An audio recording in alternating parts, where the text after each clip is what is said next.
you're watching Philadelphia Eagles Now. My name is Chase Sr. We have another loaded show coming your way, so let's waste no time.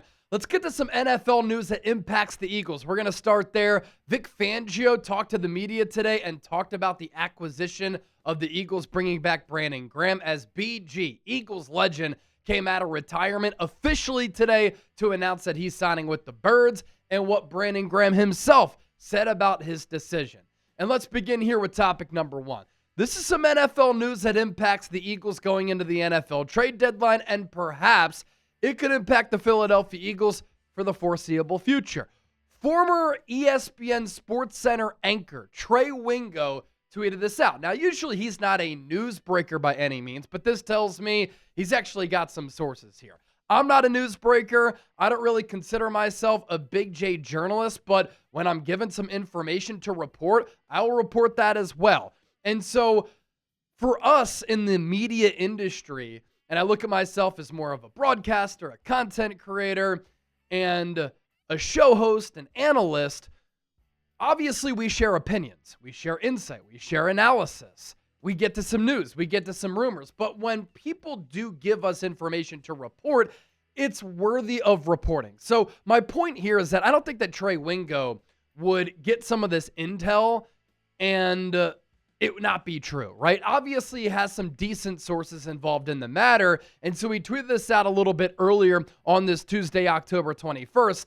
Breaking, according to sources, the Dallas Cowboys have made inquiries with the Las Vegas Raiders about a potential trade for Max Crosby. Now, this is quite interesting because what happened right before the year? I remember I was in Costa Rica, I got the notification, and I'm like, oh my goodness, it's actually happening. The Dallas Cowboys are trading Micah Parsons. And so with the Cowboys reportedly interested in Crosby, this is interesting because they traded Micah away because they didn't want to pay him, right? And Micah Parsons got $46.5 million per year from the Green Bay Packers. He became the highest paid non-quarterback in the history of football. Crosby earlier this offseason had gotten a new deal. And yes, it's cheaper than the $46.5 million that Parsons got from the Packers, but he's still making serious coin. $35.5 million is his average annual value. And so this tells me that the Cowboys wanted to get rid of Micah because they can't stand Micah. You watch the Cowboys right now, and on defense, they're one of the worst units across the entire NFL. Points per game, they're giving up 29.4 points per contest. That's 30th among the 32 teams in the NFL. They are dead last in yardage given up per game at 401.6. Yards per play, 6.1. That's 30th. Third down percentage, they're 32nd. In the red zone, they're 24th. They knew in trading Micah, their defense would dip. Now, did they think the defense would dip as much? Jerry Jones had said, we brought in Kenny Clark as part of that trade because we need to improve our run defense. That hasn't really helped either. And so maybe the Cowboys are just recalculating things and they're assessing where they are right now in a wide open NFC. They're not happy with what the defense is doing. But I honestly just think that Jerry Jones, who obviously has an ego and is a very proud man, felt disrespected by Micah, wanted to trade him away, and they look at Max Crosby as perhaps a better player. That's obviously debatable, but a player who they might like having inside the building a little bit more. Not as noisy as Micah, not as dramatic as Micah. I'm just spitballing here because this came out of nowhere, and Crosby is an elite player. Obviously, if he goes to the Dallas Cowboys, he would improve that defense. He has 4 sacks this year. He had 7.5 in an injury-shortened season a year ago, but 14.5 in 2023, 12.5 in 2022. He's already gotten a couple of contract extensions because the Raiders love him so much as a team captain and as a leader, but also as a player. Now, I know a lot of you might be saying, well, Chase, why are you talking about Max Crosby to the Cowboys? This is an Eagles show, right? Yes, it is. And guess what? The Eagles play the Cowboys twice a year. They would have to face Max Crosby twice a year. It greatly improves this Cowboys defense, which has been awful, and he'd be a pain in the ass to go up against every time you play the Dallas Cowboys. And I'll also say this, the NFC this year, it's wide open. It seems as though week over week, we still never know who the best team in this conference is. Now, I reached out to some of my coworkers here at Chat Sports. Mitchell Renz, he's the host of the Raiders Report. Tom Downey, the host of the Cowboys Report. They obviously talked about this on their shows. And here's what Mitch said about what he would ask for if the Raiders traded away Max Crosby. And believe me, Mitch lives and dies with the Raiders. He bleeds silver and gold, or silver and black. Can't get my colors wrong. Raider fans would come after me. I got to watch my back. But here's what Mitch said about a Crosby trade idea. His contract can be traded easily. I don't think it happens in 2026 or 2027. If you're offering 2 first-round picks, though, it's possible. I'd say a 5% chance. And so here is one trade idea that Mitch put together where the Cowboys get Crosby and the Raiders get 2 first-round picks and a 4th-round pick. If I'm Las Vegas, I would think about making this move. They are so bad. They just got blanked by the Kansas City Chiefs. They're more than just one player away. And so if I'm running that operation, I'm also trying to think like Howie Roseman, right? I can stockpile all of these picks to draft a bunch of quality players. And if we hit on those players, that helps us rebuild really quickly compared to just holding on to an expensive defensive end where we have all of these needs elsewhere all across the roster. Tom Downey, host of the Cowboys Report, put this trade idea together where the Cowboys get Crosby. The Raiders get only 1 first-round pick, but 2 seconds and a 5th. And then Tom's second trade idea, Raiders get Crosby, or Cowboys get Crosby, Raiders get a first-round pick, 2 second-round picks, and then he threw some players in there. Jalen Tolbert, a wide receiver, Sam Williams, a defensive end. And so put yourselves in the shoes of Howie Roseman. Howie Roseman, according to Jake Laser, put together the biggest trade offer for Micah Parsons. He loves premium players. He loves elite players. He's in the business of acquiring elite players. If he was interested in seriously trading for Micah Parsons, and I don't think it was just to drive up the asking price, you have to imagine he'd be interested in Max Crosby, right?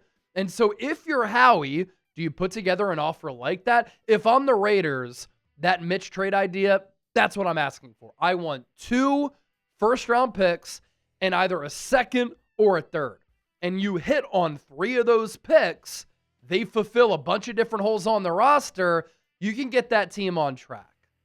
And obviously the Eagles signed Brandon Graham. BG came out of retirement. And it's great. He's going to be a depth piece for this team. He can give Philadelphia 10 to 15 snaps per ball game. And last year, he played at a really high level.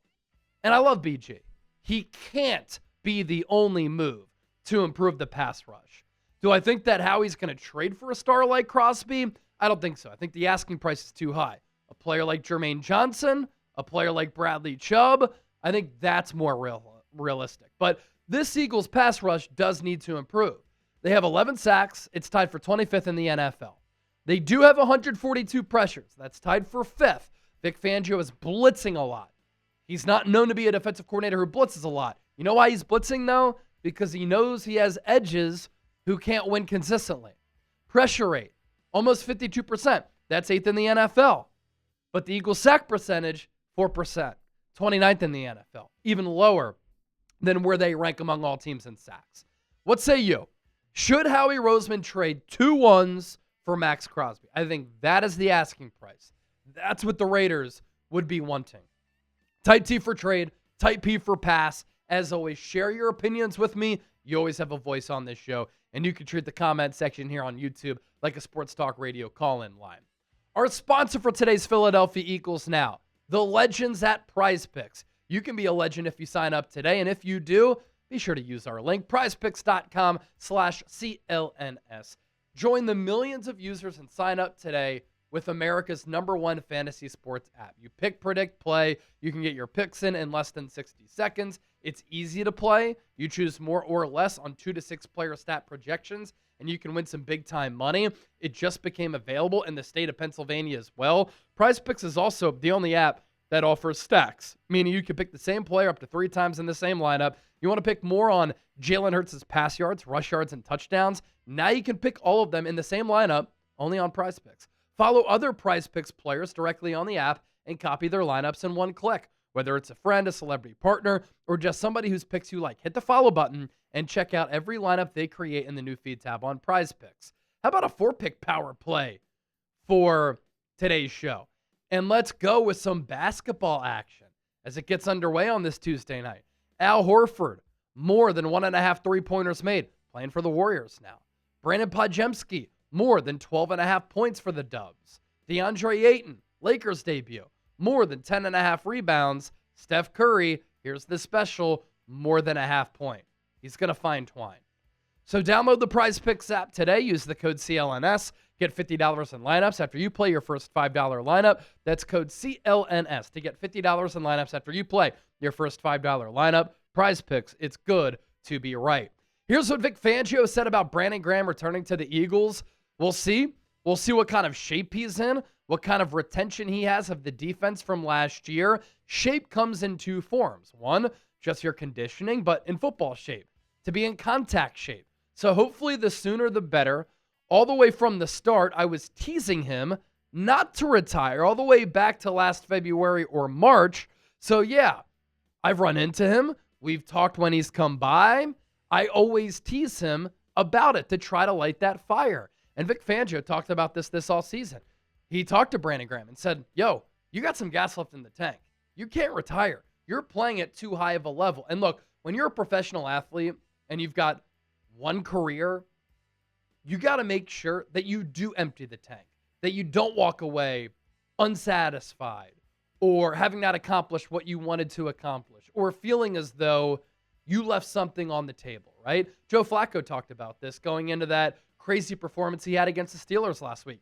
Joe, why are you playing at 41 years old? He's like, I get one career to be an NFL football player. Me and my family, we're still all in because I feel as though I can play at a high level. And look at what he did outdueling Aaron Rodgers in the grandpa game last Thursday. And BG last year played really well. If he didn't tear his triceps, statistically, he was putting together one of the better years of his career. Overall PFF grade of 78.6. He was excellent against the run. In that game against the Rams when he got hurt, he was dominating. And that run defense grade, that backed up what he did last year. A lot of TFLs, causing havoc in the backfield, 80.1, a pass rush grade of 71.9, got to the quarterback pretty consistently. He was a rotational player, but still in those 12 games, he had 20 pressures, 13 hurries, and 4 sacks. And obviously BG said, I'll be in better shape coming out of the bye, playing the Packers in week 10. But the Eagles are so thin at pass rusher right now that BG might need to give Philadelphia some snaps on Sunday against the Giants. Because right now, Azeez Ojulari, probably not going to play. Obu Okoronkwo, out for the year. Nolan Smith, injured reserve. Zadarius Smith, he retired. And so you have Jalix Hunt. You have Patrick Johnson. Eagles are very light at the pass rusher spot. So BG, you might see number 55 coming out of that tunnel on Sunday at the Link, and he even said it. I might cry when I come out of that tunnel. Going to be emotional for him, going to be emotional for all of us as well. Here's what BG said about his decision. I really didn't want to retire in the beginning. It was kind of tough, but it was like, hey, Philly, right now they got everything they need, so it's like, all right, well, I don't see myself on any other team, so I think this is the best way to do it, to go out on top. Months went by after we won the Super Bowl. Of course, I'm still working out, still training and stuff, but it's more like I'm enjoying myself too, making sure I try to enjoy myself, play a lot of golf. We created a new schedule of what it's going to be like now that I was done playing. But football, of course, when we get close to the season, I know Howie wanted a vet. He reached out to my agent at the start of the year. He was like, hey, I know way back when we said we think you should retire. Now it's more like, hey, let's get it. We need him. We want you to come out. And after Zadarius Smith retired, that really started to get the wheels in motion for Brandon Graham to come back to the Eagles, and I can't wait to see number 55 on the field. Be sure to give me a follow on X and Instagram at Chase_Senior. I'm giving you so much Eagles content here. I'm giving you additional Eagles content on my social media pages.